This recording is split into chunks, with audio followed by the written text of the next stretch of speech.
Committee meeting number 815. We've got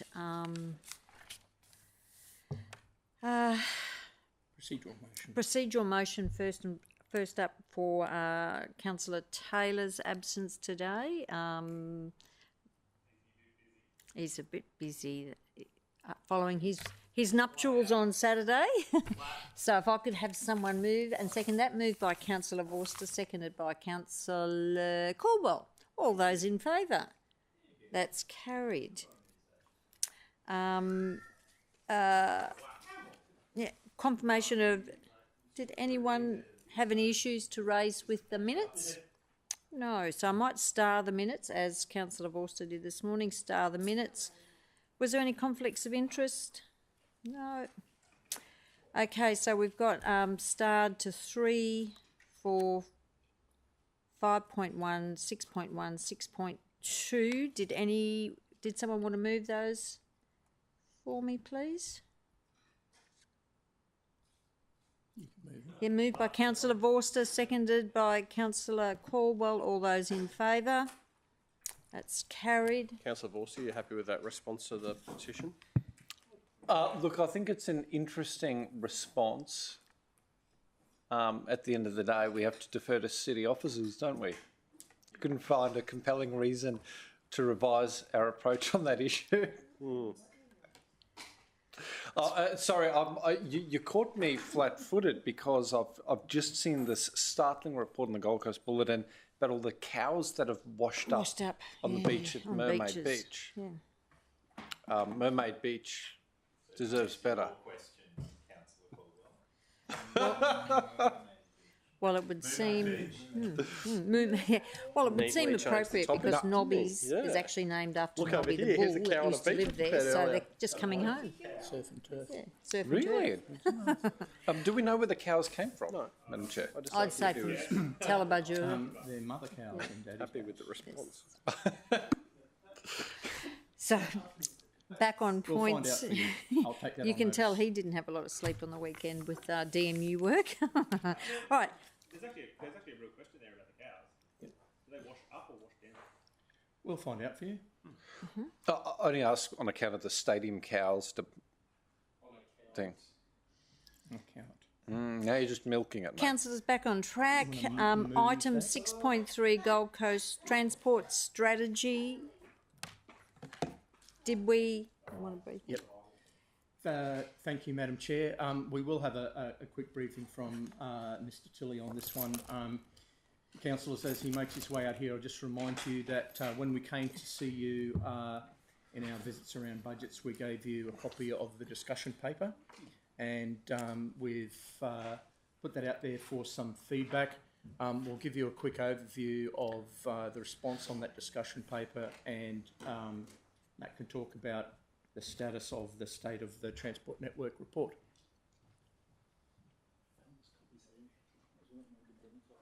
I'll do that.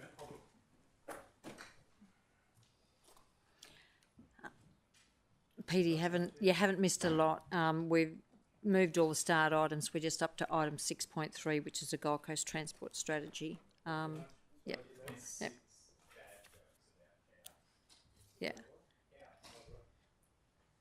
That are washing up on the beach at Mermaid. Thank you.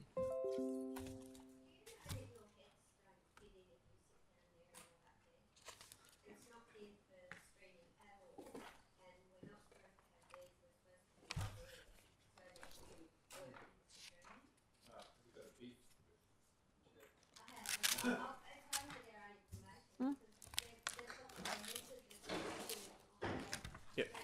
We sit up there. We were told that the new fit-out could actually have the camera angles pick us up. Perhaps the stature of our chair.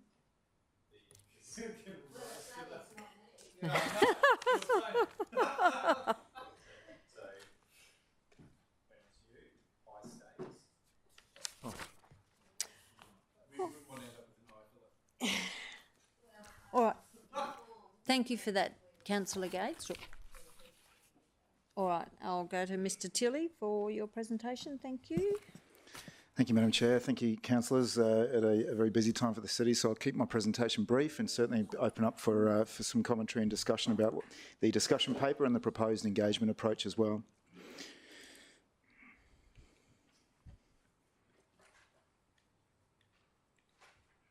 Okay, so the purpose of today's report and presentation is to give you an update on how we're progressing with the development of the Draft Transport Strategy 2041 following the mayoral minute back in October 2021. We're also seeking to give you an overview and get endorsement from you about our proposed high-level strategic engagement approach for the development of the draft strategy. And then also seek to get your endorsement about the draft discussion paper that, as Alton said, that we circulated over the last 4 or 5 weeks or so.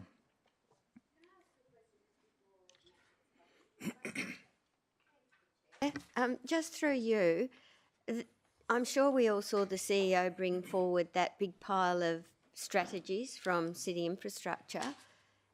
How are we sorting that in terms of what's developed with the strategy? Because he expressed a need for all of our strategies to basically speak to each other. And so I'm just wondering if this is the first one we should be actually activating now, or whether the strategies that sit under it require attention so that we're sure they all align. Through you, Madam Chair. So what he showed us is the pack I gave him to show the current state. So we have the existing endorsed transport strategies with the various plans underneath. So that's all fine for the moment. The CEO's point is that as we continue to develop new strategies, and including updating the existing transport strategy to this new strategy, we need to talk between strategies in council. We've, in the existing transport strategy does, to a limited extent, it talked to the strategies that existed at the time when council approved that in December 2012. It most closely called up the city plan.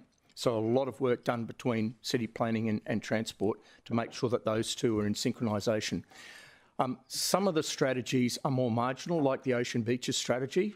Our development of this strategy won't preclude better integration. Okay. It's updating that strategy. It gives us now a better opportunity, as the CEO has said, to make sure that all of those things align. Okay. I had the same question in planning in regards to the economic development strategy as well, because of the need for it to all fall out of our operational plan. But as long as you're absolutely totally on point, Councillor Gates, and this is exactly one of the reasons why we're wanting to renew this strategy, so it's better able to do that. Okay, thank you. Sorry, Matt. No, not at all. Thank you, Councillor Gates. I'll just add to that as well, if you don't mind, Alton. Certainly the methodology I've undertaken over the last probably 12 plus months on this has facilitated a very large amount of what we call our strategy integration group meetings, where Transport and Traffic has led those groups to make sure that there were very, very tangible touch points with the other strategy, either existing or in formulation, including the city plan, including the economic development growth strategy as well. We've done a lot of work in that space, and I think to credit to Ben, the project manager, he's really sort of led that integration away from what you might call the standard corporate integration, if that makes sense. It's about developing the new strategy to make sure, and you can see, hopefully you'll see a few slides time, some of the visions and the objectives of where we're up to so far with the discussion paper. They're really not just about transport, they're about city lifestyle and city outcomes more broadly. Thank you. I like the addition of the bikes too. Always. Is there a copy of this?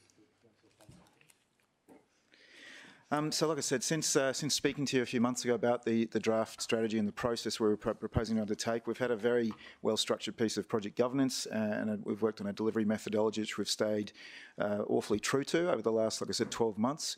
We've had, I think we've been through 5 steering committees over in a quarterly basis with our internal delivery partners and also our TMR colleagues as well, and Griffith University and Bond University, and just to make sure that we are ensuring that there is a whole of city perspective perspective and a whole of city objective that we're seeking through this piece of work. We've done a considerable amount of work in this, what we call the strategic context paper or environmental scan, and that's not just reflected, a lot of that is reflected in the content of the draft discussion paper as well. Again, looking at elements like drivers of change and how we can best prepare ourselves to be ready for that change and proactively prepare for that. There's a series of technical working papers that are still being developed in the background. They cover a lot of the elements such as your traditional transport modes and where we may head over the next 10 to 20 years, but also some of what you might call your non-traditional emerging transport technical fields as well, like technology and like disruptors and whatnot. And we have done, and I'll talk to you a bit more about this in the next few slides, around doing a fairly considerable element of targeted community and industry engagement to inform the development of those papers.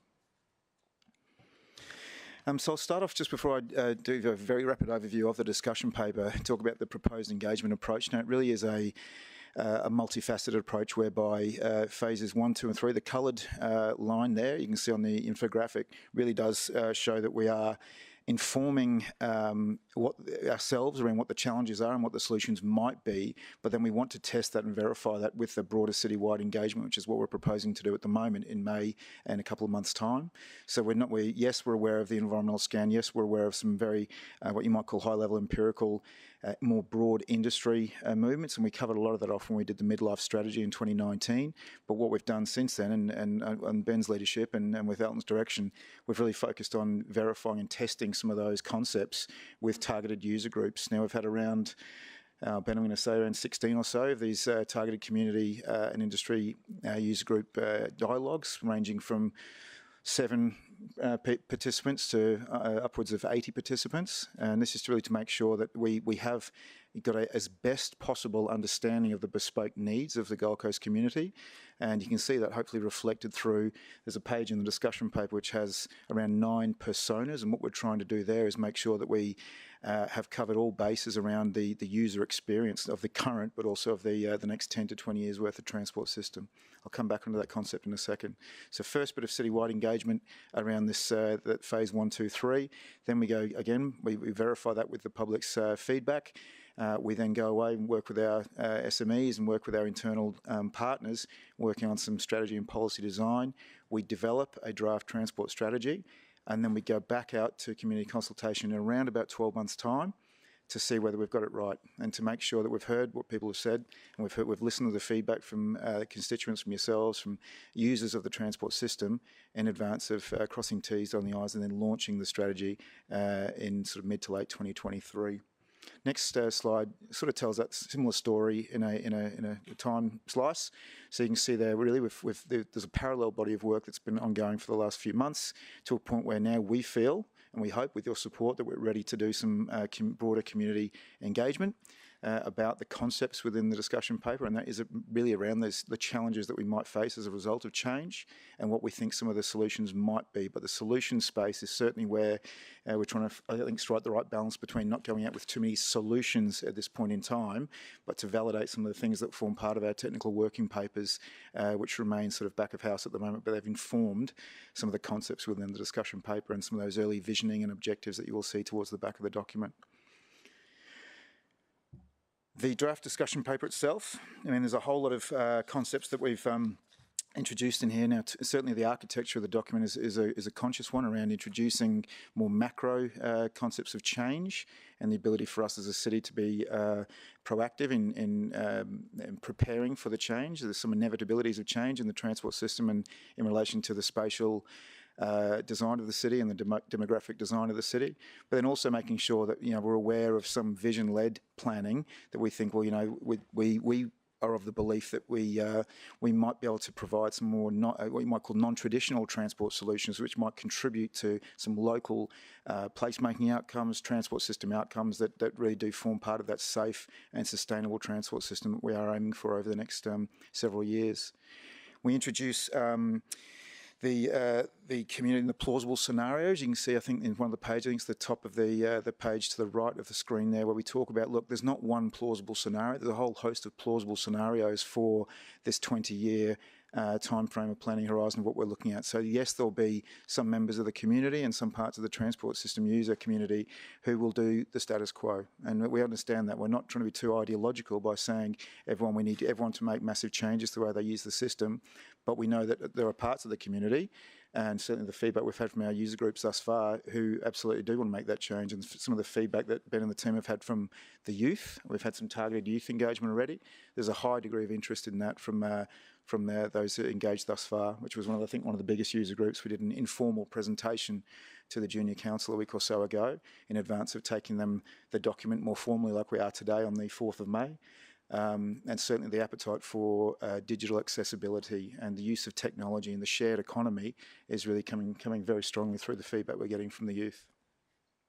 And we also identify towards the back of the document, like I said, what those emerging trends and the early vision and objectives, and how the Gold Coast transport system of 2021 to 2022 to 2041 may contribute to creating that sense of place, to embracing technology for change, positive change, to deliver that safe and sustainable access and choice of access as well, and making sure that there's realistic choice for all members of the community, no matter what their mobility ability is, to move about the city if they choose to do so. How we contribute towards the city's sustainability and resilience, and that forms a big part of the federal government's Australia Infrastructure Plan from last year as well, making sure that we are as resilient as possible, and more so than the last few days to remind us of that.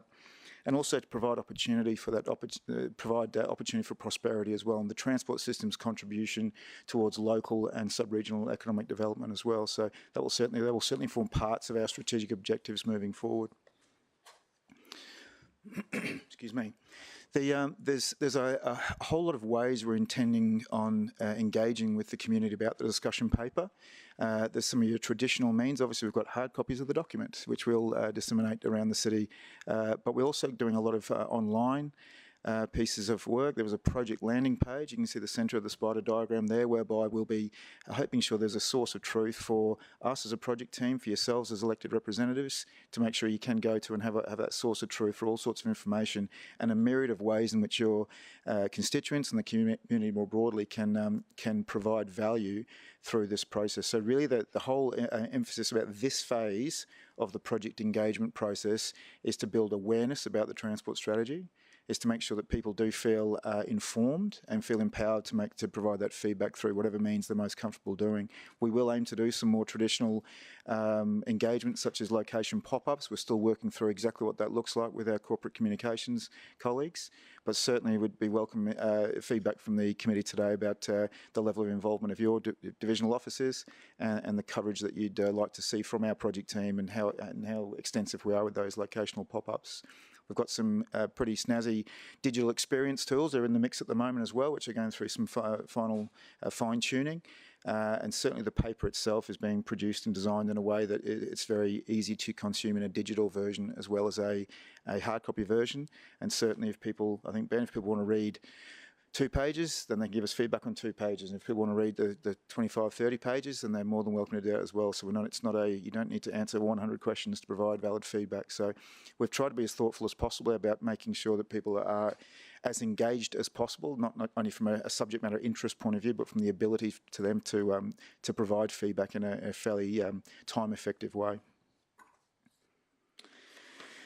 So I'll move to the recommendations through Madam Chair, is that we note the contents of the report, and that Council endorses the proposed engagement approach and the release of the draft discussion paper, and that we'll bring back an interim report, I think I'm going to say around early in 22-23 to the committee to provide feedback on the engagement process ideally through May this year. Thank you, Madam Chair.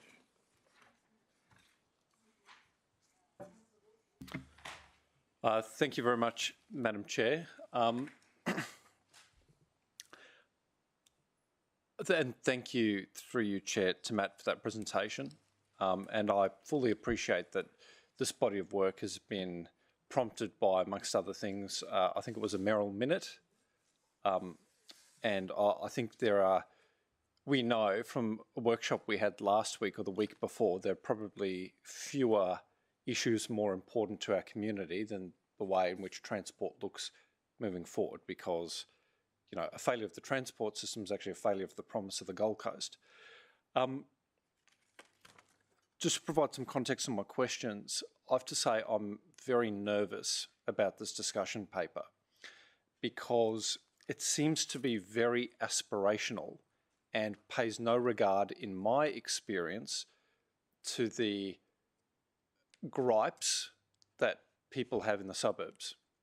So, for example, on page 10, I think it is, we've got the statement from a Griffith University person. And I say here, the current area allocated to the road network on the Gold Coast is larger than Springbrook National Park. Okay?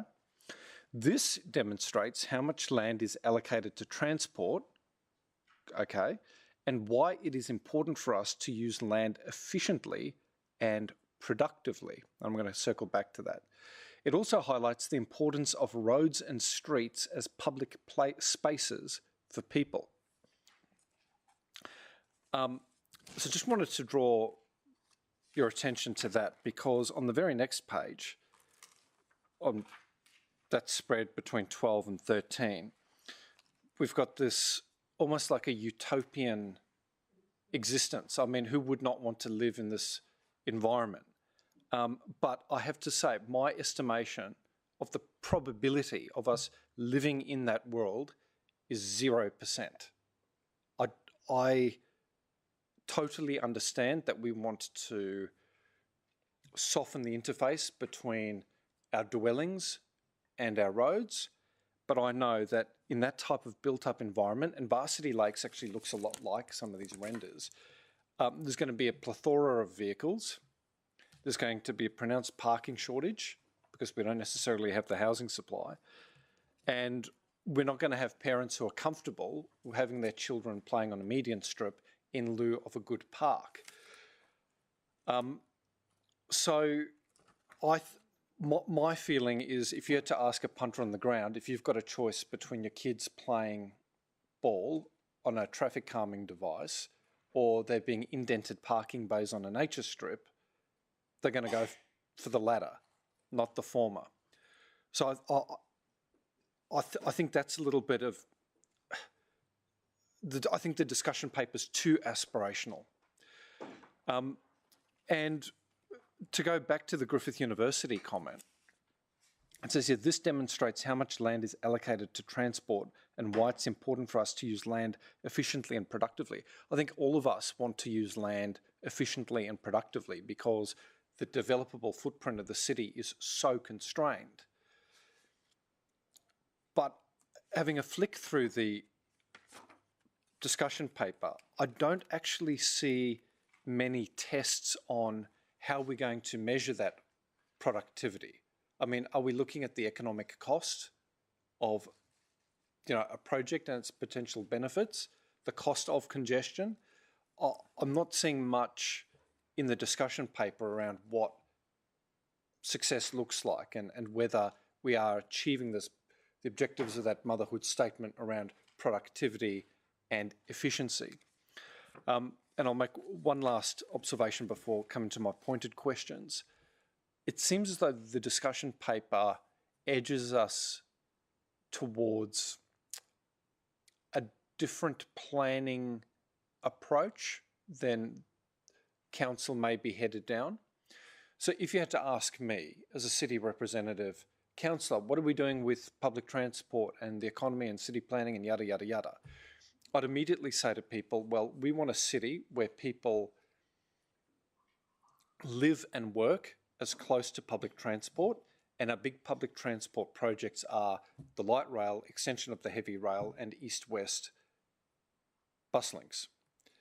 And for me, that tells the story of a city that develops intensity and curates development outcomes around corridors. Whereas early on, in this discussion paper, a case is made that Brisbane's got a CBD, but we've got the benefit of having these 32, I think it is, activity centres, and we want people living and working around their activity centre. What I would have expected to see in the way I've built up a picture in my mind of the city and the way it's working would be corridors of employment with the spine of public transport running through them.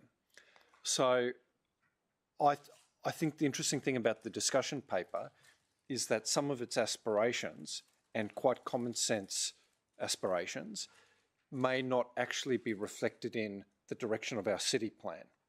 And maybe I've got that hopelessly wrong. Maybe it's not the work of this discussion paper to bump us in any particular direction. But I really would have thought that we'd be focusing on the light rail corridor when we're talking about economic activity. So my questions are, on page 7,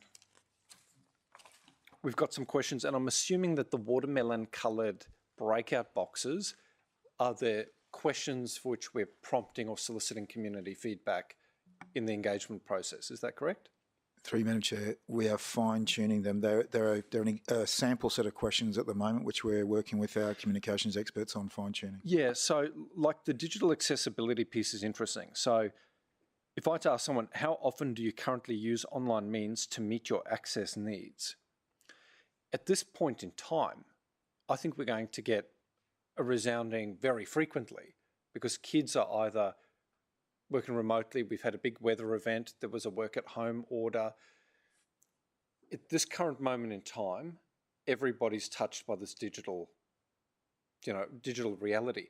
Whether or not it's an enduring change to the way work happens, I don't know. I think the jury's still out on it.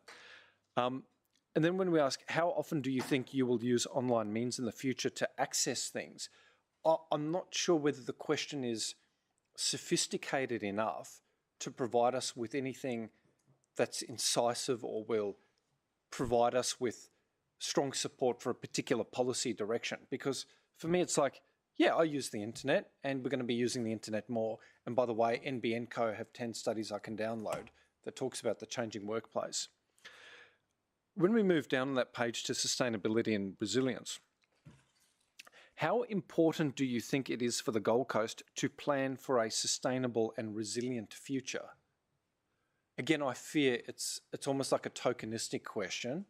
We're asking a question for which we already know the answer, and I'm unsure whether it's actually going to inform a judgment around what our transport system looks. I just worry it's almost like a loaded question. So I think your communications experts need to try and provide some advice around how the correct questions can underpin or challenge some assumptions. I've already talked on that whole polycentric and corridor approach. So I won't talk to that much more.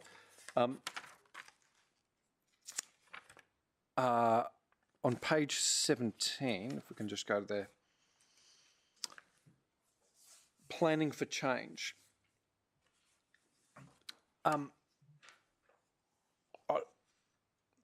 If we talk back to basics again, it says, what if Gold Coast residents had a strong desire to access goods and services in their local area and were concerned about the impact of new technology on the environment? Unless the planning framework or the city plan or a body of work in the city plan is shifting us to that, I worry that we're putting a transport overlay on top of something that's not fit for purpose. It's like misaligned. And I look at Varsity Lakes, for example, which, again, I think would meet some of the utopian aspirations in this brochure. Its high street is struggling, right? Its high street is really struggling. And I'm not sure if that's an economic thing or it's a planning thing or whatever it is, but there are lots of people, thousands within a walking catchment of that commercial precinct, and it's struggling. I look at Tedder Ave. We could keep on. I guess what I'm saying is I don't think that there's a dearth of these neighbourhood centres that have huge walking catchments, but notwithstanding that, they're struggling. And I'm not sure that it's actually going to be supported by better transport. I haven't got an answer to that personally. But if we were making big changes to our thinking around transport to support those outcomes, I worry that the model's already struggling. And lastly, Madam Chair, I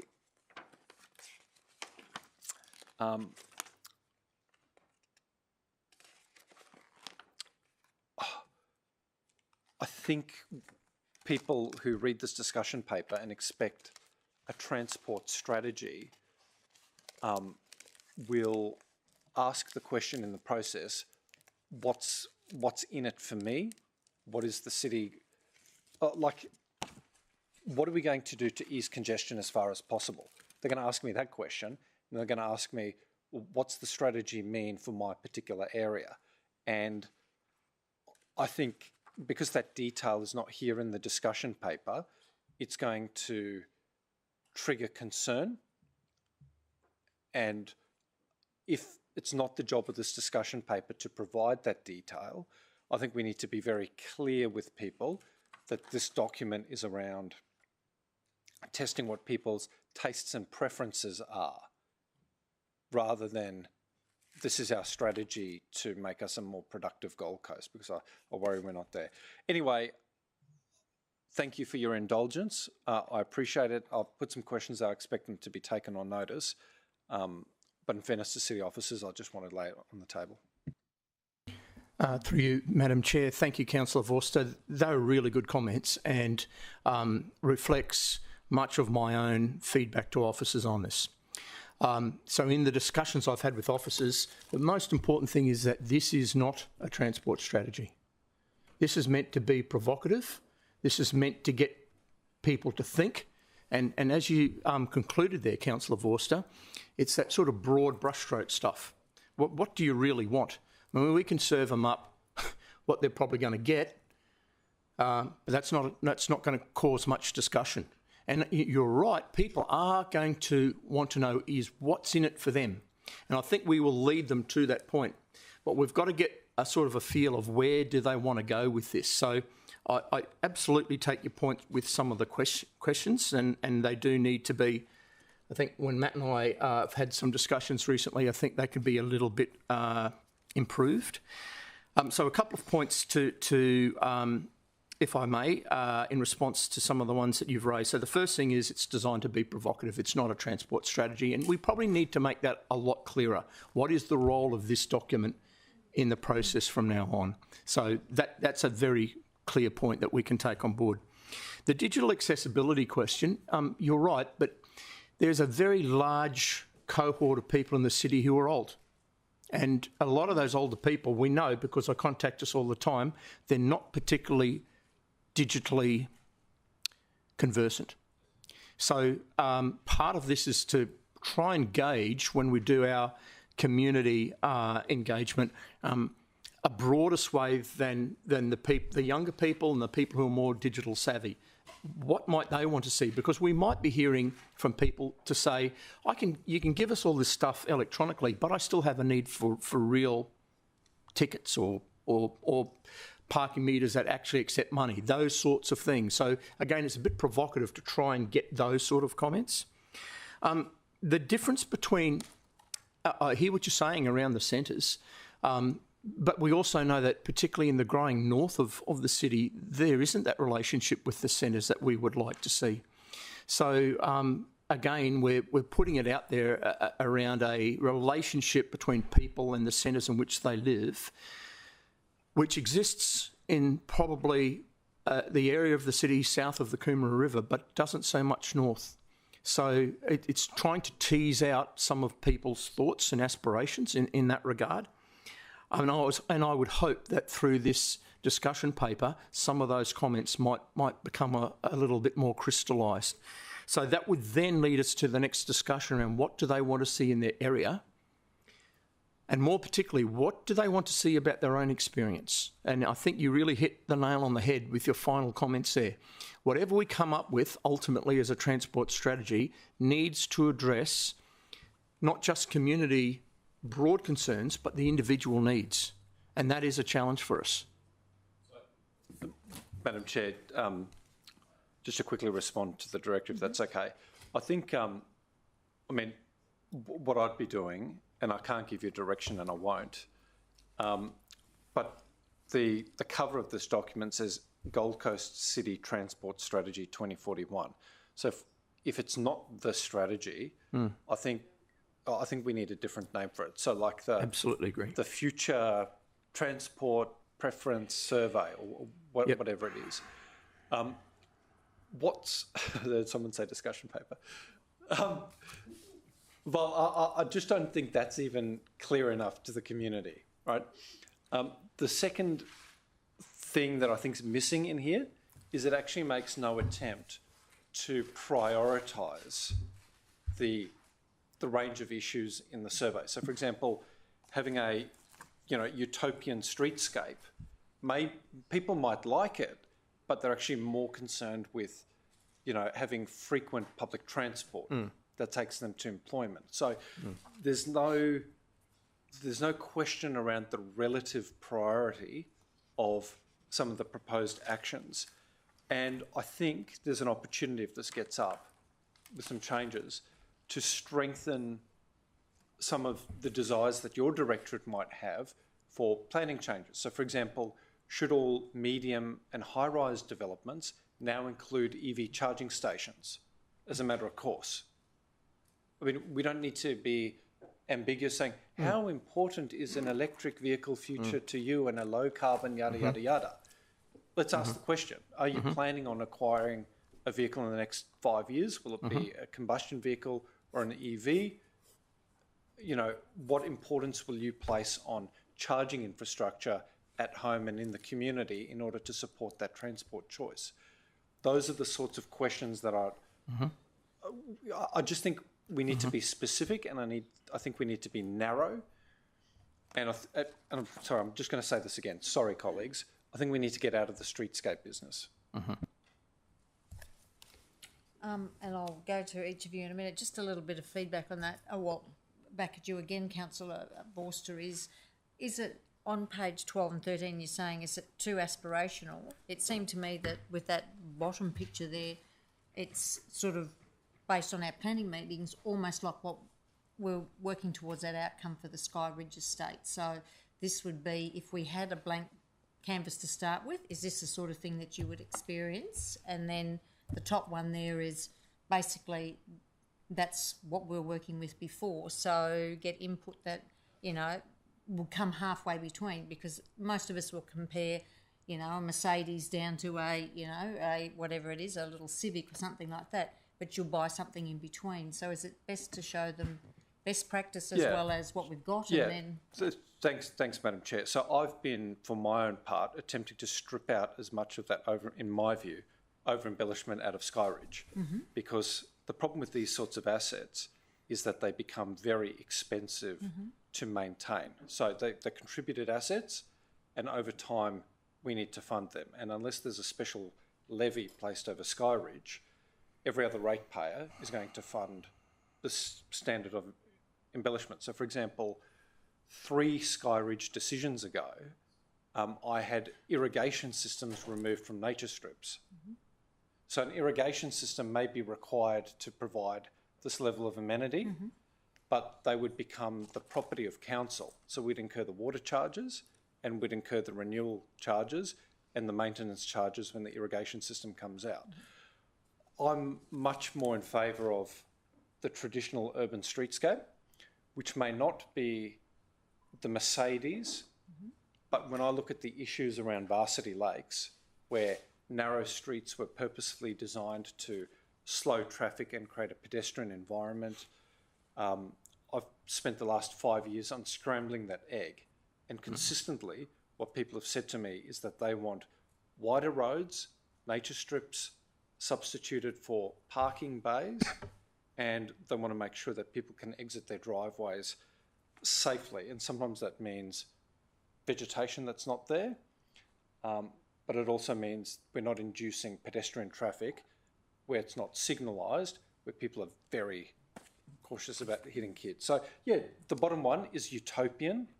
I'd love to live in that existence, but my experience in Varsity Lakes says when this was promised, this is ultimately what people wanted in reality. That's probably just a Division 11 thing, but it's my Yeah, sense of it. and quite possibly, yes, based on the urban precinct work that we've been doing around Nobbies and around Burleigh and Miami, and those reports will come back to us, is people aren't looking for utopian, but they're certainly not looking for that. So, and we've got a very broad spectrum of people within those groups. It'd be quite interesting when the report comes back to the planning committee as to people will tolerate a lot more height or a lot more yield with our density in that if they can have, not the utopian, but if they can have the trees, the wider footpaths, the green, all that sort of thing. So, Totally, Madam Chair, and can I just support what you're saying? I think the difference is at Robina Dales, we get a bus that runs once an hour, but Nobby will benefit from the light rail. And for me, that's when we have an opportunity to create utopia, which is why I made the point earlier. I would have expected to see a corridor approach that looks at the cross-section between the built form, the pedestrian, the cycle, the public transport and the road. That's when I'd expect to see the bottom of page 13. But when I think about car-dependent suburbia that's not supported by high-frequency public transport, we've got a lot more families sharing a home and a bus stop that might be 800 or 1,200 metres away. That's when the priorities shift in the outcome. So I totally concede around those public transport corridors. You're absolutely right. We need to be aspiring for that bottom one. My experience, though, says in suburbia, without that light rail, it's a little bit different. most definitely. So I suppose too, and just to say, we're looking at a city for everyone, so that's where it all comes in. I'm going to go to Councillor Gates because she had a hand up even before we finished, and then I'll go to you, Councillor Patterson. Thank you, Chair. I think, I don't want to be critical, but I think it's slightly disingenuous to show the traditional urban streetscape in the form that's been presented, because our streets are half as wide as that. And I understand that the land development guidelines stipulate the width of streets in the planning scheme, but unless we change that, we will never get wider streets. And in coping with our population growth, there's reasons for everything, and I think it's really important that through the discussion paper people understand that we do have targets to meet that the state government sets and densities to meet, because all of that impacts on all of this. I would like to also say that I know this is a strategy moving forward for the next 20 odd years, but the major concern of everyone is how they can get around this city without congestion moving into the future. And quite frankly, I'm at the risk of upsetting Mr. Tilley, a vehicle trial for 4 people to get on an automated bus is not going to be the answer to those congestion problems. I understand it's the RACQ trial, and that I'd be interested in some feedback on how it's going, because it has started now rather than just the operational. Hasn't started as yet, so it's still just in the operational phases, getting information before the actual trial. That's correct. Okay, fine.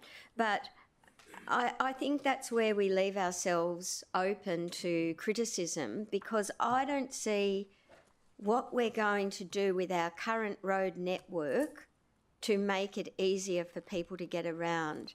And I'm providing a perfect segue to Councillor Caldwell, albeit the Chair may not wish to go to him next, but I've just come back from Melbourne, where I've had to drive at peak hour on many occasions, and the clearways in Melbourne keep the traffic flowing very, very well comparatively. And there are so many avenues where we could make use of parking lanes as clearways in this city. And I know it's something that Councillor Caldwell has harped on for ages, but they have the infrastructure to, for example, stop right turns and give clear passage. We've done very well in the north of the city in terms of the new transport planning, because many of the new developments do not have direct access, which is totally different from cities like Melbourne and Sydney, where you have very main thoroughfares with multiple accesses onto the main network. So we're ahead of the game in that regard, thanks to the work that you guys have done. But I think in any discussion paper, the people's main objective will be to see how into the future, apart from light rail and east-west bus connections and perhaps, you know, fast train to Brisbane, because that's really important too. I just don't see that you're going to get a lot of buy-in for things like the active and healthy avenues we're pursuing, even the streetscaping.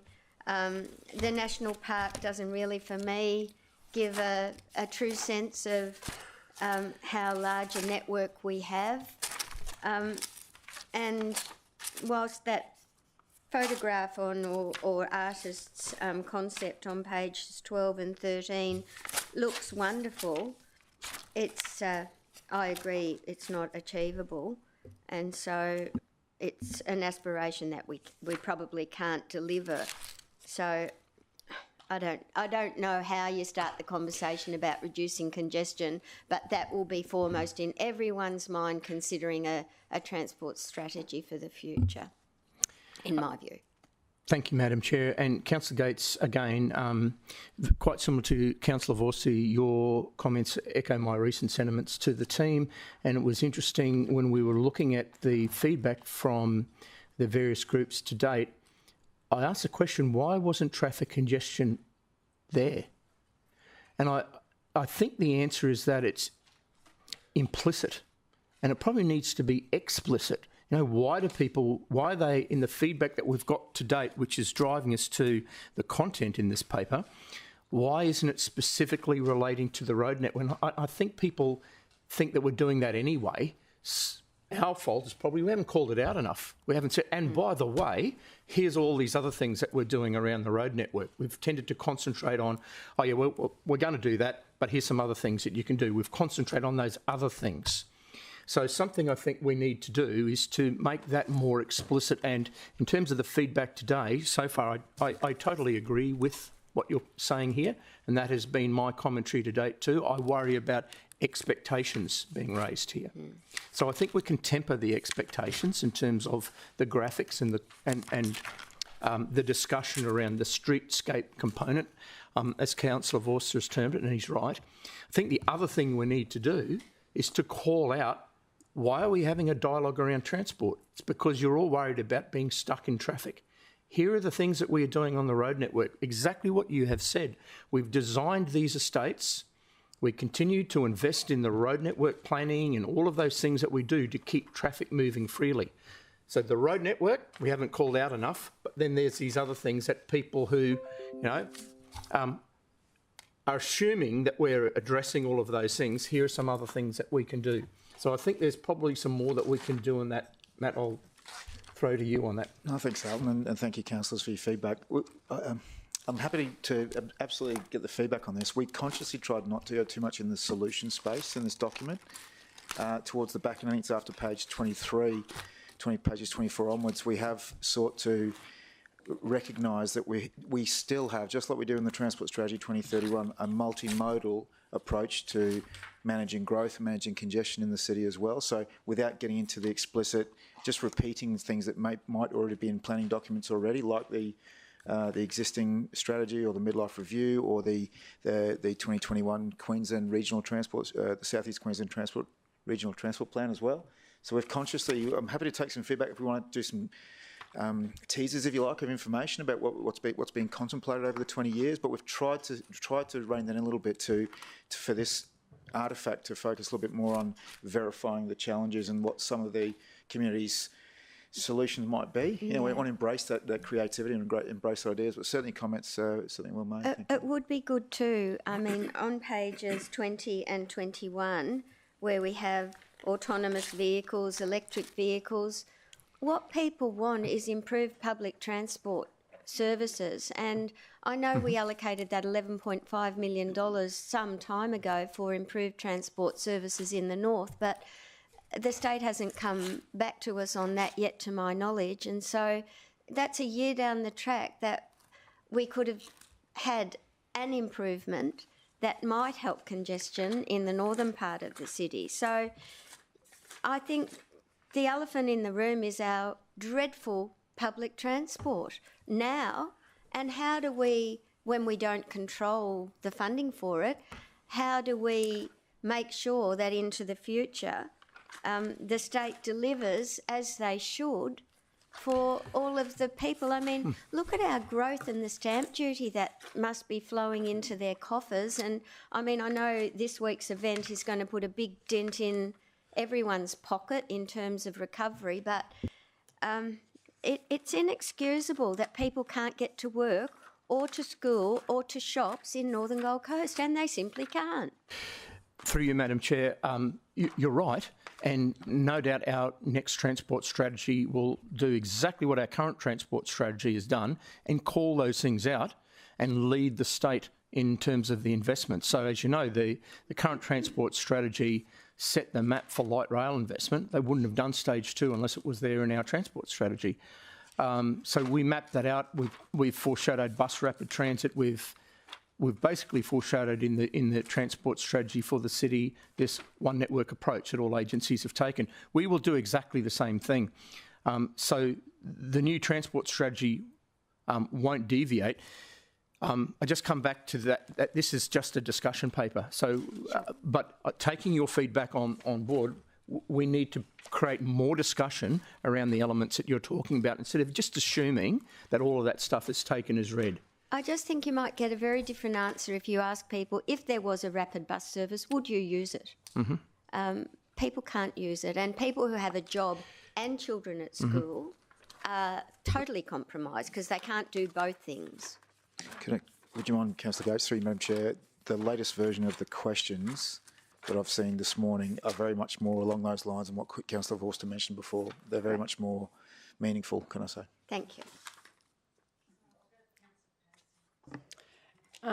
Thank you, Madam Chair. I'd just start by following up on one comment on that last thing. Is within those questions is also to ask people how the weather influences them, because there's a lot of people who won't want to walk 200 metres in the middle of February because it's too hot, and for us to consider those elements.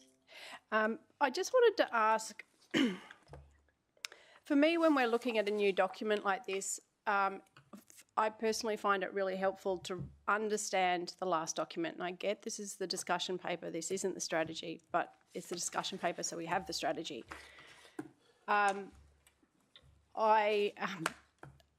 For some reason, this economist that used to come to my work is coming into mind, and the reason why we really liked him is he'd come around once a year and he'd say, last year I told you the Aussie dollar would be at this point at this time.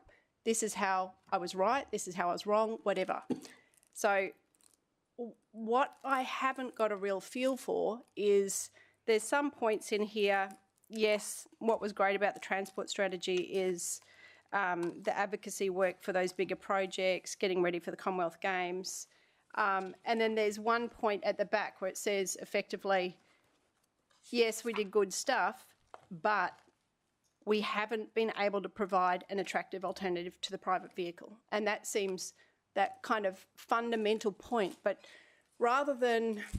I've got a question. So we're 2022 at the moment. Is it normal practice that we would stop a 2011 to 2031 strategy, finish it, and then start another one before we realise, is that because of these incredible changes, or is that just normal practice?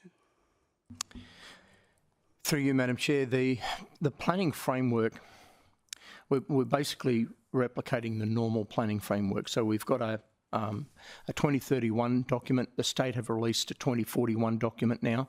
So we're trying to update it in line with, I guess, the state. That's part of it. It is the normal lifespan of a document that might say it's 20 years to have an actual 10-year before we go and do aspirational next 20 years. The Australian Infrastructure Plan that was released in August calls for us to be doing 40-year plans, which is a new one. So we think that we're in sync with the states and the federal government's normal planning horizons. Okay. So that's partially the answer to your question. The other part is that there has been significant technological change. Yeah. And I recall at the launch of City Plan, Andrew, I think his first name is Andrew Yarwood, who used to be the Lord Mayor of Adelaide, was there as a guest speaker, and he said, look, any transport strategy that doesn't mention connected and autonomous vehicles and blah, blah, blah, blah, blah, isn't any good. And we'd only just released ours, and it didn't mention any of those things because that was on the cusp of technological change in 2013 and is absolutely here now. 15,000 Tesla sold in Australia last year. It is here. Mm-hmm. So our current transport strategy, whilst it's very good, it doesn't have that forward focus. It doesn't have that technological change. Yep. So, there's two reasons as to why we are doing this now. Okay. And that's spoken to in here, that you've done those are why. I suppose what I'd find helpful, and I don't know whether you can provide it, is, okay, for our strategy, our 2031, this is how far on track we are. These are the things that we're so far away from achieving, and do we actually want to achieve them? And my guess is that one statement you've got in the back, that we have not been able to provide a viable alternative to the private car. That is what we weren't, because that was an intent, right, of the 2031. Through you, Madam Chair, not entirely. I mean, we were certainly thinking about that, but it isn't up to the City of Gold Coast to come up with that alternative. We're led by market forces and global forces. There was an anticipation, I guess, back in 2012, 2013, that there'd be some sort of technological change. I don't think we ever contemplated the car would be replaced. And I don't think we do in this document either. No, I think it's changing. I'm not talking about technology. I'm talking about an attractive alternative for someone getting in their own car. I mean, getting on a bus, getting on a bike. And in the 2031, there was images that there'd be, full-on bike rails down the Gold Coast Highway and things like that. We haven't achieved, and we're not going to achieve those things. So what would be helpful is, okay, what we didn't do in 2031 strategy, where we've hit the board, where we haven't hit the board, so then we know, do we actually want to hit that going forward? And why didn't we, and why could we? So that's just the first thing. And the second thing was the stats that you've got, and I get you're limited by what stats you have access to, but they don't add up, and they're dated. So the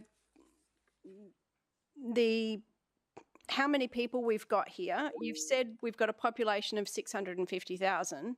You said we're expecting 290,000 more between now and 2041, and we're going to have a population over 1 million. Well, those numbers don't add up to start with. I also don't think that we're probably at 650,000 now. Those were figures from almost 4 years ago. We really should be factoring in, there must have been some pretty major growth over the last year, and I don't know how you put that data in, but I don't think we should be running something based on population data that's 4 years old, because our population trends have changed so dramatically. Through you, Madam Chair, I don't know if that is the case, Councillor Patterson. I'll go to Matt and Ben. I'm sure that we sourced our figures from EP&E. 2018 and 2015. Through you, Madam Chair, we'll double check that, Councillor Patterson.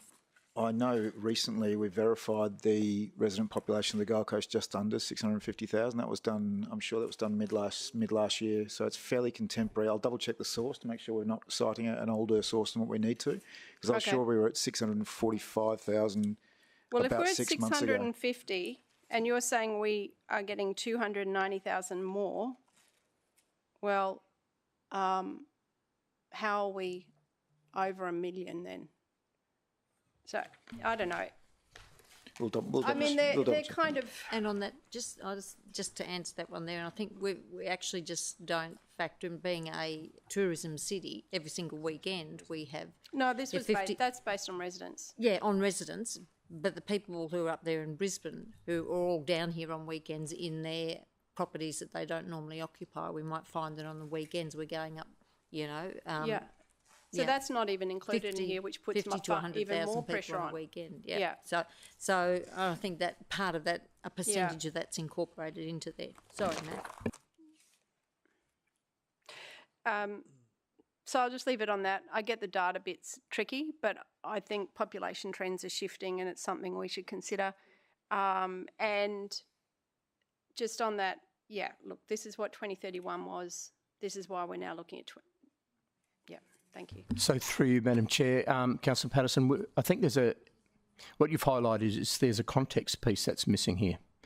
Yeah. I think that would be very useful for people contemplating a new transport strategy, and it's not a bad thing to do. I know it's a discussion paper, but it doesn't hurt contemplation of that discussion to say, well, how did we do with 2031? So I think we can include that. Thank you, Madam Chair. Through you to Alton. Was this the same kind of process that we went through in 2012? Because I just feel like there was a lot more meat on the bone from the very get-go when we did the original transport strategy. Through you, Madam Chair, yes, it's very similar. We haven't really got going. We haven't got to the part where you can see the meat on the bone yet. This is the first tentative steps. Right. So the meat on the bone, if we can go back to maybe the slide that shows the time frames. I don't know if we're able to go to that, please, Sandy. So it's about third slide in, I think, third or fourth. Keep going, that one. So you see where we are today and what we've got to go. So it's really the very beginning. So this was to get the paper dirty. This is the discussion paper to put it out there to say, well, you know, tell us how you're feeling, folks. And from then we craft it. And, you know, the eventual document is going to be as technical and as focused as the current one in terms of what are the specific things we want for specific areas. How can we, I mean, really part of the importance of a strategy is when we go hunting for funding from our partners for projects, we're able to show that all of this has a context. So it needs to be very, very robust. And we're really not at that stage. So, I mean, I think if I'm just picking up on what I feel is the vibe generally, and that we're talking about a bit too much fluff and not enough focus on the actual issues as they hit the ground. So I think we're setting people up for a theoretical discussion around whether they want to fly to work in an autonomous hovercraft like George Jetson. You know what I mean? Like, I feel like we're just this is aimed a little bit, pitched a little bit too much at that, okay? And just to give that some context, when we did the last transport strategy in 2012, whatever it was, you know, at that point we didn't have any light rail even started in our city. Now, the answer to getting mode shift in the city, the obvious answer, which we have invested in, is light rail. And so again, I'll sit here and say, we haven't had any light rail construction in our city now for 4 years. And if we had been sort of partnered with the state government and the feds in delivering this piece of state transport infrastructure in a timely fashion, we actually would have seen even more meaningful mode change over the last 4 years. But they can't get on a tram that doesn't run. So I don't see enough in here about light rail. I mean, that is the mode that if someone's going to get out of their car in the next 10 or 20 years, the most likely thing they're going to get into is the light rail. There just needs to be more of it. We need to advertise it. We need to support it. We need to push it. So that's what I would like to see. We can get people to change modes, but we've got to get the mode to them. The pretty picture thing, that one there, right? It's great in theory, but can I tell you that a true indication of the number of people that would be in the bottom picture is actually still the number of people in the top picture, because you're not putting more density around that. It seems like you're trying to dress this up that a normal residential detached dwelling street can look like that bottom picture with all of those people miraculously there. And it's just, that's just actually not real.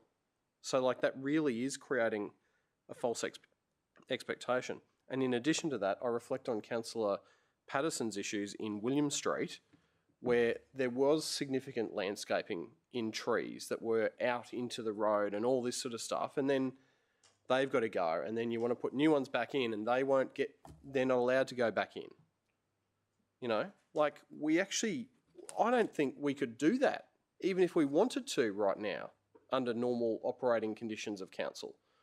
And then I look at Dixon Drive at Pimpamar, like we had to go back in and plant all these trees, and Councillor Hamill will know that street. It was like a desert, like to start with, and then you go back and try to fix the streetscape. But we are so far from that. That is absolutely false advertising. So, anyway. I can't say that I disagree, Councillor Caldwell. It was designed to be deliberately provocative. But it's not that, and that picture isn't moving people. You know what I mean? Like that's the problem with it. That's the streetscaping. It's not talking about what's actually on the road. Yep. Thanks, Councillor Caldwell. I take these comments on board and I understand the vibe as you call it. That's quite correct. I think what I would like to do, and talk across the other officers here, councillors, I'd be more comfortable if we took away your feedback and we came back to you with something probably a little less aspirational, to use that word, a little more focused, certainly more context, something which I think it still does need to be, it's a discussion paper, so it isn't a transport strategy, but it's something which might focus the discussion perhaps a little more, a little less aspirational than the current one does. Does that make sense? So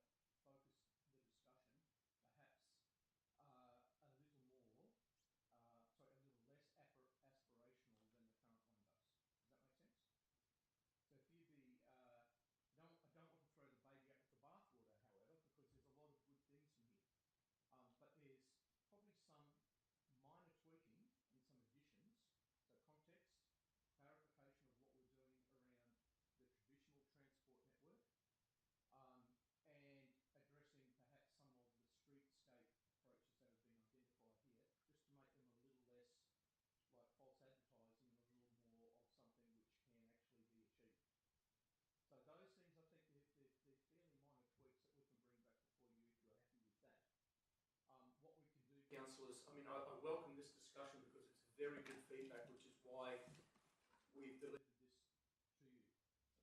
And it's given me pause to think on that from now on, rather than send it out to you, wait for comments which we don't get, and then we come to committee and then we get the comments.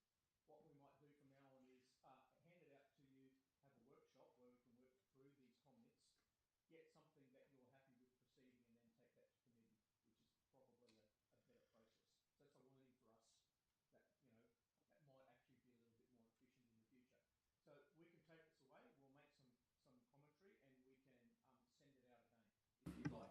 Can I say, don't beat yourself up too much? You did the right thing and tried to make appointments to brief all of us. And so, you know, it's not that bad. It's just that as grassroots politicians, we recognise the main thing for people is what's achievable to help them get around our city more easily. So it's not a criticism. And thank you, Councillor Gates. And it's really important, though, that what we put out on your behalf is you know, it meets the expectation of you all. And the commentary that you've raised today, as I say, it's not that different to the comment that I gave Matt and the team recently. So I think that we're absolutely heading in the right direction.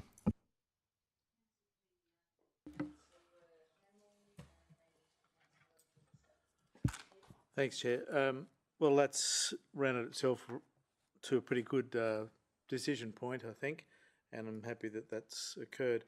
When I looked at this, it sort of sung inspired by lifestyle to me, and it doesn't mean a lot. And I just wanted to hark back. It seems to me that one of our concerns or problems, fundamental concerns and problems, is that we don't really have a strong vision of where we're heading. And a key thing that informed the decisions about light rail was the city determined it very clearly what its vision was. It engaged with the community, it inspired people to try to contribute ideas and aspirations without necessarily having a lot of fundamental knowledge of those things. If, you know, kids in school or old people, about technology, about lifestyle, about the vision for the city, what we really wanted it to look like at that stage, we're looking at 2030 and beyond. Once that was determined, we were able to make key decisions like, well, what do we need to do to get there? Well, number one is we're going to build a light rail. So it was just a foundation thing, and there was absolutely no movement away from that objective because it informed that vision that we wanted to collectively achieve, and that's what we lack, I think. Like, we talk about wishy-washy words, and I don't think we've really got something concrete that we're all aspiring to and going, this is absolutely critical to get there. And I think that it's therefore important, without that kind of vision document, it's important to put into a transport strategy discussion paper things that motivate people to think, yeah, wouldn't it be nice? Wouldn't that be great? That's the sort of thing I want. So I don't fundamentally oppose all the inclusion of those things, but perhaps the delivery of it might be a little better. Thanks, Chair. So perhaps we're missing Councillor Young, driven by opportunity.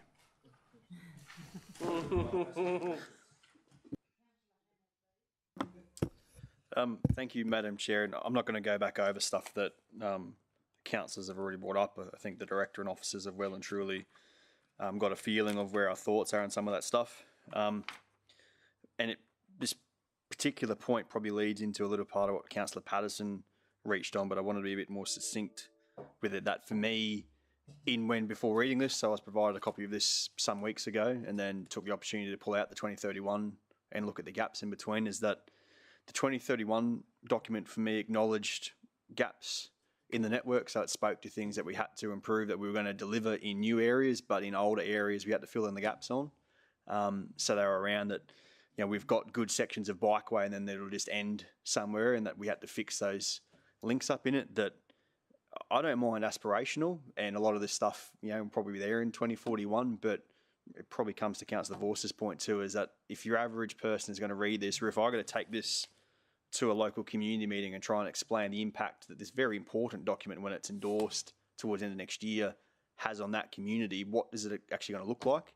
And that, for me, some simple ones. Yeah, we're actually going to finish bikeway networks to connect these suburbs together, and we're going to identify important links so that suburbs that are split by highways or split by main roads are connected together. And I'm going to get slammed for this one in a sec, but identify the fact that we've got footpath networks that have got sections missing, and that, you know, an aspiration for me, autonomous vehicles and whatnot aside, an aspiration for me by 2041 is hopefully we finally got a bloody finished footpath network where you can actually get from where you live to local shops and schools without the missing parts in between. So, and then the big one is that public transport piece. But for me, that should be a bold aspiration, is that by 2041, hopefully, no matter where you live in the city, you are within X minutes, whatever the standard should be, of rapid public transport. That if we're going to have aspirations and it's going to cause discussion, then being fairly bold and having that there in black and white, so that as an organisation and as councillors and as a community, we say, well, this is where we're actually going with this, that you can still have the other stuff in between. And if it brings up bold conversations about maybe we do have to change development land guides, or could we actually do that streetscape under the current service levels, I'm happy for those discussions to occur, but let's have some fundamentals that are there in black and white that any member of the community, any local rep, any member of the organisation can get behind and see a purpose towards. That'll come in the meat, but that's just where my head's at. I want to be able to talk to the future, but have some hard black and white of this is what it'll look like in your suburb. Thanks for that.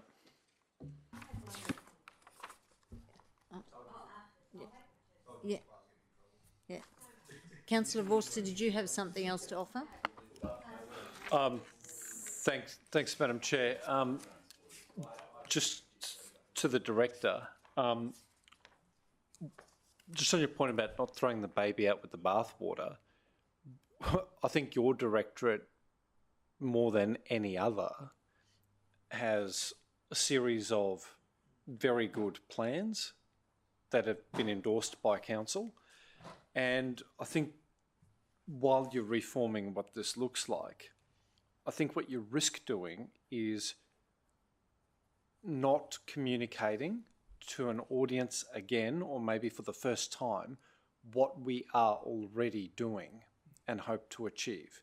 Because it gives you the impression that actually we've run out of ideas and hey, what do you think about these things? I think if you actually want reliable responses for the community, if you're asking them to make trade-offs and to prioritise things, you actually need to let them know what we're currently doing, because it could be that the status quo totally satiates them. But in the absence of saying, hey, we've got this thing called the Local Government Infrastructure Plan, which has been recently revised and will deliver X hundreds of millions of dollars of infrastructure centred around our growth corridors. Unless you tell them that that's what we're doing, they may assume we're not, and that could colour their responses. So I think in the future discussion paper, whenever you're touching on a theme, at the moment you've got what if, reasons to believe, reasons for concern, potential action focus. What's actually missing outside of the two-page blurb is what the direction we're already taking and the action. And what we've, maybe to Councillor Hamill's point, I think, maybe it was Councillor Hamill? I'm not sure. Anyway, one of my colleagues. Yeah, well, everyone can claim it. Put that out there, allow people to understand the trade-offs, and it could be that they're perfectly happy with our direction. And then that would help you as city officers allocate your energies towards those things that there's a community expectation gap. Because when I move around the community and I tell people about this thing called an LGIP, it's like, oh, that's good. We don't actually talk about the fact that we've got a local government infrastructure plan that intends to deliver infrastructure to support population growth. Most people don't know that. I think if that was woven into this, there'd be more context for people to provide accurate feedback. Anyway, that's the last thing I'll say. Thanks, Councillor Vorster. Councillor Gates? Thank you. Just one more contribution. I didn't see specific mention of green bridges anywhere in this report, and that may have been intentional. But we've all seen recent suggestions for significant funding for perhaps 3 green bridges in our city, and taking on board Councillor Hamill's comments, and I'm serious with this. I mean, I had 400 square kilometres to cover with the same divisional budget as, for example, Broadbeach with 18 square kilometres. That gives you a realistic understanding of what I had at my disposal for footpaths in streets. So many of them had to be done in stages because it was simply unaffordable. But I would see far greater value for ratepayers right across the city to see those connections made out of the whole of city budget, because it's still difficult with the budget before us, because now that 400 square kilometres is spread between 2 of us, but it's still a lot of area to cover where community has the same sort of expectation because they pay the same rate in the dollar, and they have the same expectations of everyone else for a similar standard of service. And I'm not complaining about our big infrastructure, because we have simply the best community facilities in all of the city now, and it's because of the lack and the fact that they've been delivered in the latest years, because there was nothing. But for mine, moving forward for the next 20 years, if we could see really viable bike and footpath networks right throughout the city, it's far more beneficial than 1 or 2 green bridges that really, for me, don't connect centres to centres. They're just ideologically placed because there might be a gap in the road network that was envisaged decades ago for perhaps a road connection. Whether people would actually get on them and walk, I think that's yet to be decided. But was it intentional not to mention that possibility to get community feedback? Because other than a recommendation from a previous employee, I'm not sure there's ever been any work done in the space of the specific Green Bridge connections that have been put before us. Through you, Madam Chair, we actually have a report coming to committee on green bridges, Matt. Second half of this year. So we've started that work to look at this as an infrastructure type and to understand how we can unpack this, because there are some severance issues where, and we've seen this, where they make sense and they work really well, and we need to tease out what they are, those localised connections, and we see some more opportunities for those. So we haven't gone there in this discussion paper because we didn't want to take the discussion down to specific types of infrastructure like that. We wanted to keep it fairly broad at this stage. Through the life of the transport strategy and post the consideration by yourselves of that report on green bridges, we will delve into more different types of infrastructure and their importance, not just green bridges.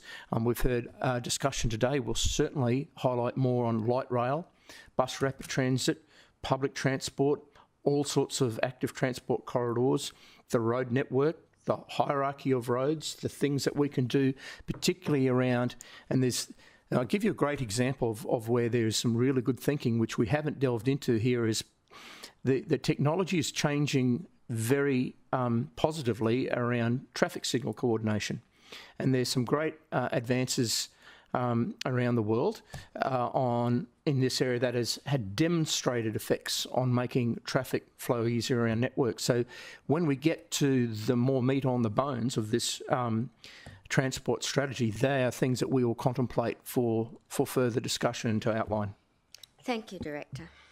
And just as another comment to come forward on that too, is during the Commonwealth Games we talked a lot about, retime, remode, reroute, all of that, and we seem not to be using that as much anymore. And I think for a lot of people to consider using any sort of public transport, they've got to be able to identify the barriers, and it's not literally what the city's going to give them as infrastructure, but they've actually got to look at their own behaviour as well. So they're all repeating the same message over and over again: the city's congested, but they actually don't look at the fact that they're part of that congestion, especially the amount of people sitting as single people in vehicles and things like that. So whilst we're talking about delivering infrastructure and making it easier to move around, we actually still have to do that messaging where they're looking at their own behaviours, and what's the barriers that are stopping people allowing their kids to ride to school, or allowing their kids to walk, or allowing their kids to walk to the beach and things like that. It's not necessarily what the city's not providing. It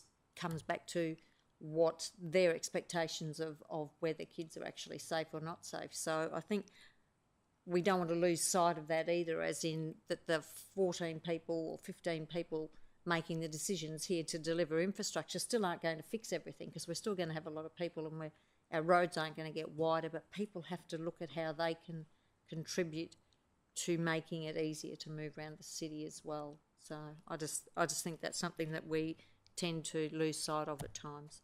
I'll go to Councillor Owen Jones. Thank you. So through you to Elton, in 2012-13, when we did that first body of work, there was a diagram that showed where people were starting and finishing their movements, and I think that's quite useful for the whole of the city. So rather than us getting bogged down about how maybe the centre of the city moves, I think that was a really good way to show how people move from suburbs to suburbs. I think that should be front and centre in this type of, and I don't know whether or not we have the ability to refresh that. So we had it in 2012-13. I've got no idea where it might have come from, but if there's a version 10 years later, I think that would be quite useful, and I think it would also be quite useful for what Councillor Patterson said earlier in regards to compare and contrast, because if nothing's changed in 10 years, that would be a pretty big surprise.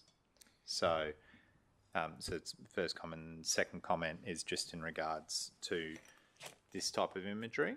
I reckon it would serve us better if we didn't have the autonomous bus on the front and we actually had an existing Surfside bus, because that's the reality of what we'll be dealing with over the next 10 years. I know that it's exciting to think about the autonomous bus, but it's not realistic in the context of the whole network. So, so to me, changing the way people move, whether or not it's by foot or bike or public transport, is actually important. But I think we also need to be really realistic with the images that we use on these documents.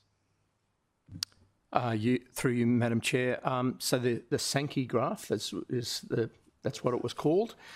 We can update that and we can provide that as part of the context piece, as you suggest. So that'll be an action for us.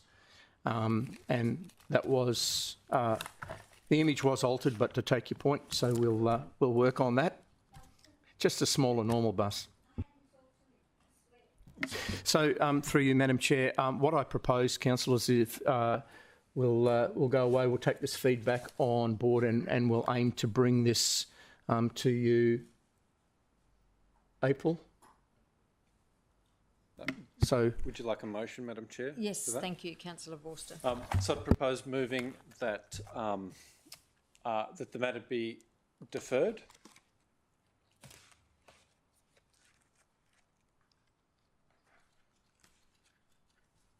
until sorry, Madam Chair, through you to the Director, did you still want a workshop, or do you feel that you've had enough feedback from us?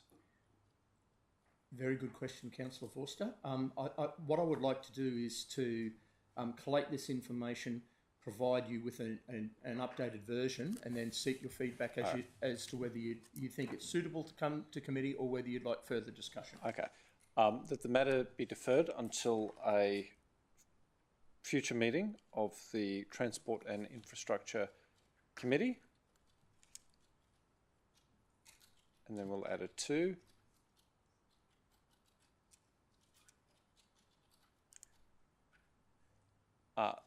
That a memo be circulated, that a confidential memo be circulated to all councillors, inviting further feedback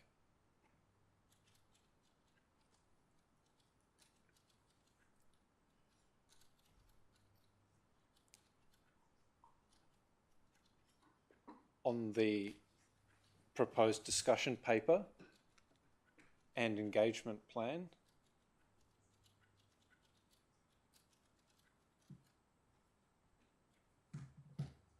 Sorry, and that's cool. So we can do full stop. And then, sorry, right at the start of that sentence, could we say that in the meantime,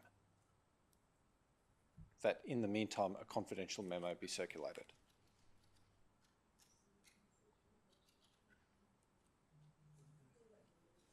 And then, Madam Chair, through you to the Director, that gives you flexibility around timing rather than saying April. Could be much sooner, could be later. The timing is yours. And then it puts a second positive obligation on all councillors to provide you with written feedback before that meeting. Thanks, Councillor Vorster, for those words. So, councillors, are we happy with that? What's up there on the screen as a change recommendation there? Well, I've made it confidential, first of all, because this says not for distribution. And second of all, I think we're all at pains to make sure that the community gets the message right. And I wouldn't want anything circulated which could, that's not the right message. So, councillors, we have a recommendation there on the screen. All those in favour? Anyone against? No, that's carried. Thank you, Sandy. So, oh yeah. You seconded, did you? Yeah. Well, thanks, councillors, for that discussion. And feedback. Yeah, and clear was, yeah. So item 7.1 is not starred. Did anyone have any questions on 7.1 that we needed to go into into closed? Yes. Yeah. So if someone would like to move us into closed, Councillor Vorster, seconded by Councillor Peter Young. We're going into closed. If we could turn off the streaming, thank you. So, All in favour, yeah. I'm just waiting for live streaming to go off.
to interrupt or interrupt.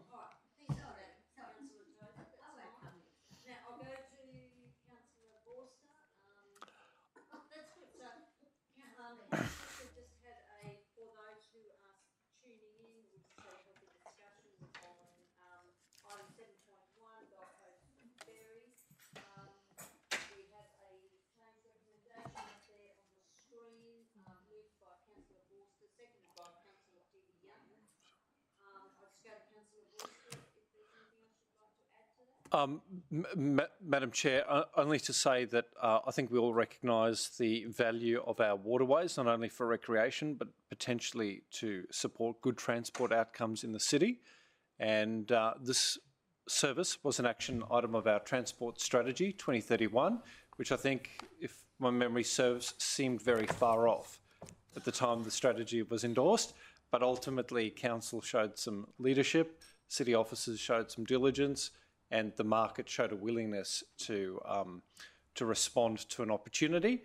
And I think we all very much look forward to our waterways being enjoyed by more people, visitors and residents moving forward, with the oversight of Council, because of course we want to make sure that in 5 years' time we keep a service that is fit for purpose. I'd encourage everybody to get behind this and look forward to, no doubt, the media release that will shortly be issued. Thank you, Councillor Forster. Councillors will take that to the vote. All those in favour. Just for those tuning in the north of the city who live near the water are probably interested in this.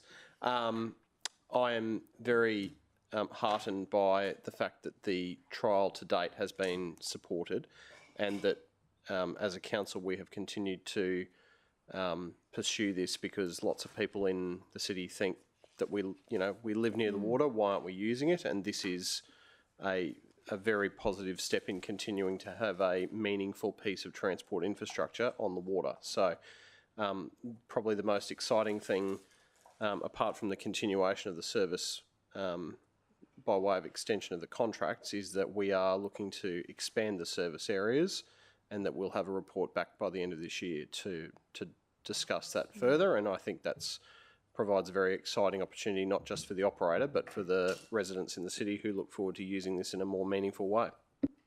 Thank you, Councillor Caldwell. So we'll take that to the vote now, councillors. That's all those in favour. That's carried. Is there any general business items, councillors? Nothing put forward. All right. Meeting closed. 3:27.